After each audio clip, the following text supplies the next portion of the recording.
Exercise 19. It's a first degree equation which involves fractions.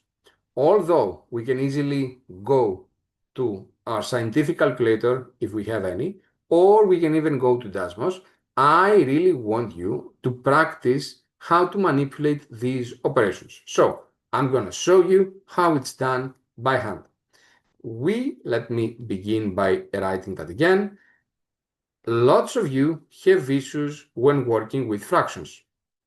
I don't quite understand it. Maybe I did when I was your age, but in any case, if you don't like fractions, then get rid of them. How can we get rid of fractions in these equations? We could multiply by the LCM, the least common multiple of the denominators. In this case, both fractions have the same denominator, so it's even easier. We will have to multiply everything by 3. That would look like that. 3 times 2/3 x minus 3 times 1/3 x equals 3 times 2.